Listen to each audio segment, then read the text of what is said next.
Hello, everyone. I am Matt Williamson at Williamson NFL. Give me a follow on Twitter as well as YouTube, all that good stuff. And this week is happening quickly, so it is already time for predictions. So this will be the last podcast you hear from me until kickoff in Cleveland. And then after the game, as I always do, I will record something immediately with a very, very instant reaction. And then the next day, after really soaking it in, I'll give you more in-depth analysis, and then we'll figure out next week. I'm not sure exactly how that'll work, but long stretch, obviously, for the Steelers that's much needed, and go from there. Also, Thanksgiving week. So anyway, some of the peripherals here that I think are important is, once again, and this is the case every week at this point now, that the Steelers have a special teams advantage. Chris Boswell is unbelievable. Their kicker, Dustin Hopkins, has struggled. He missed 2 kicks last week. Strangely, every kicker in the AFC North not named Chris Boswell missed 2 kicks last week. And one more note that I didn't realize until just recently is Steelers opponents are averaging only 4.5 yards per punt return. That's not fair catches when they actually return it. That is also best in the league, as if they weren't blocking kicks enough and making kicks and all that good stuff. They are best in the league with that. The Steelers also have a penalty advantage. It's not as bad as Baltimore, but the Browns are amongst the worst in the league. They have 74 accepted penalties. Only 4 teams have more, and 2 of those have already played one more game to get more opportunities. So really, like, the Ravens and Titans are really about the only teams worse in that regard. They also have a turnover differential situation. Steelers are plus 11. Browns are minus 5. So these winning in the margin stuff is very much in the Steelers' favor once again. Once again, I would give them a big coaching advantage as well. And certainly culture, momentum, all those type of things greatly favors the Steelers where they're at. Now, when the schedule came out, I hated this situation. Road game after a Ravens game. I mean, that sounds terrible. In the division, the Steelers have struggled. I didn't know this until today, but Mike Tomlin is 1-7 as a road Thursday head coach, which everyone has a losing record. It's a terrible environment. That's not as what you want. 1-7 is certainly not great. He's also 10-10 after Ravens games. That being said, I thought this was a very losable game, and I still think it is. If you get a who's a very volatile player, Jameis Winston, with 4 good weapons, including the Joku, on a short week, you don't bring your best game, he can sting you. There's no question. Myles Garrett could take over a game. He's on the injury list, but who knows? But the more I've thought this thing through, the Steelers were really fortunate in terms of health after that Ravens game. And it looks like Highsmith's really the only prominent member that they're going to be without. And they can make up for that, especially against this really bad group of tackles, by the way. And they allow the most sacks in the league, by the way. 4.6 sacks allowed per game. I think there's going to be a ton of sacks in this game, especially from the Steelers standpoint. I just think that this is a terrible matchup on paper for the Browns. Like I was joking today on the drive that if they played this game, both teams coming off a bye in Wichita, Kansas, totally neutral environment, I would pick the Steelers to win by 30. I mean, there's just a lot of things going their way. Maybe not that bad, but you get my drift.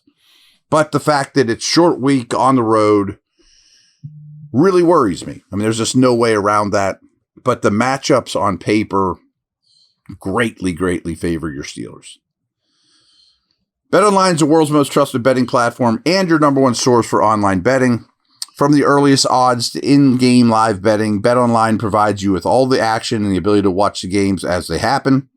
With the largest selection of odds on everything football, NBA and college basketball, and NHL, and to UFC, to MMA. Head to BetOnline today and get on the action with America's most trusted site for online wagering.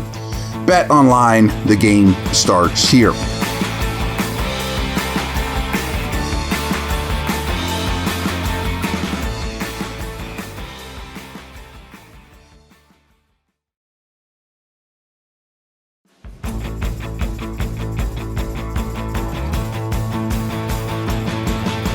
All right, let's start this off with, let's keep it going with when the Steelers have the ball. Now, Garrett is terrifying, but he also has a foot situation, and he's on the injury report again, and I wouldn't be shocked if he shut it down before the season's over and gets surgery. They're playing a lot of Devin Bush on the second level. Garrett's partner in crime is now a Lion. They have some cornerback injuries.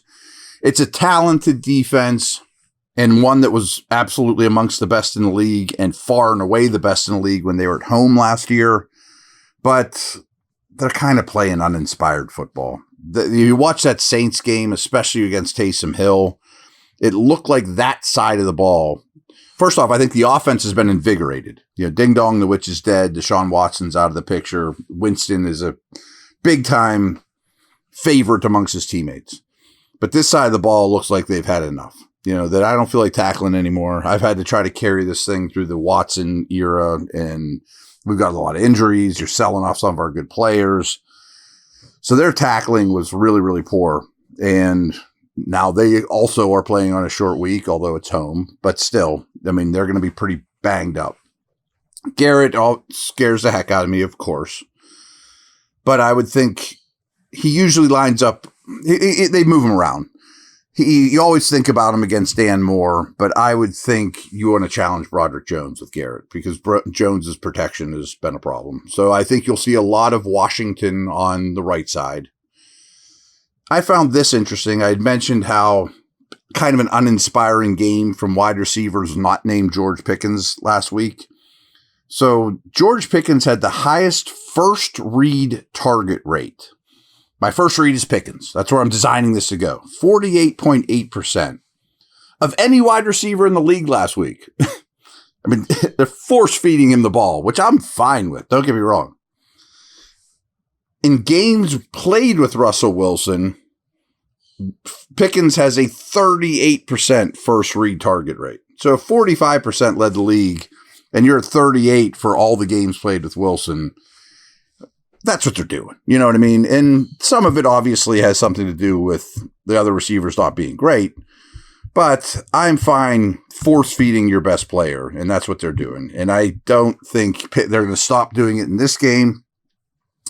I do think you're going to see a lot of single high, as the Steelers do. Not a lot of too high. They're going to have a rangy safety in the middle of the field. Their corners are good, but I don't know who's going to play. Is Newsome going to play? Is Ward going to play? I don't think they'll follow anyone, but I think you'll force feed Pickens. I think you can definitely pick on these linebackers. And I think you got to worry about protection if you're the Steelers. So maybe more quick hitting routes, maybe throwing to the backs as they did against the Ravens. But I think the Steelers will run on them. I think you just keep rotating three backs in, leaning on Harris. I was really impressed with Frazier and the interior of the O-line. Probably a lot of heavy personnel. Make this team, this defense, want to tackle for 60 minutes because they keep showing that they don't. And frankly, I should have opened the show with this. But if the Steelers win this game 3-0 or 9-6, I don't care. I don't care one bit about style points in this game. It's a total business trip. Just get out of there with a W. And if that means 1 million punts and running the ball 90% of the snaps to wear them down, so be it. Now, on the other side of the ball, I'm impressed. Well, Winston, their top three receivers in Njoku are dangerous. They don't have a number one receiver. I would say that's Tillman, but Judy's been trending that direction. Elijah Moore's a quality 3, and Njoku's a quality player. I think we might see some more as we did against the Ravens. Minka on Njoku with KZ as your top, over the top safety. I don't know if they'll travel Porter. I don't know if they'll view Judy or anyone particularly as the one. Maybe they'll just keep it simple and play sides. But the key is, I don't know where the Browns protect. I mean, Dawad Jones is out for the year. There's only one team has played started a wider array of offensive line combinations. And it's hard to even say who exactly is going to line up for this one too with injuries. Their tackle play has been really, really poor all year. Lead the league in sacks allowed. I don't think you're going to see the Steelers pass rush like they did the last 2 weeks to keep the guy in the pocket. They're going to pass rush like their hair's on fire and get sacks. And Winston isn't very mobile. He's always at the top of the league in average depth of target, so he holds the ball for longer developing routes, which can hurt you. I mean, he could throw for – his numbers are good. I mean, he throws for a lot of yards. He's almost past Watson, and he's only played 3 games. So if he's converting and he's hot, you could be in trouble, especially if you're dragging after a short week. But boy, I think the Steelers pass rush just owns the day. And I hate to say it, but Nick Chubb looks like a guy recovering from a major injury. I mean, he doesn't look bad, but he was, in my opinion, the best ball carrier in the league before his injury against the Steelers. Behind a good line, which is now not a very good line, and they can't rely on him. This is not a Nick Chubb-centric offense at all. They're right there with the Bengals on top of the league in terms of pass percentage. So they throw and throw and throw. And yeah, Winston can hurt you, but it could also go the other way. He threw 2 or 3 at the Saints that they absolutely should have picked off and didn't. You got to catch his bad throws. I think the Steelers will. And in the end, I don't know that it'll be pretty. I don't expect it to be pretty. But this was a big red flag on the schedule when it came out that I think has just favored the Steelers enough that I have them winning 20-13. All right, everyone. Take care.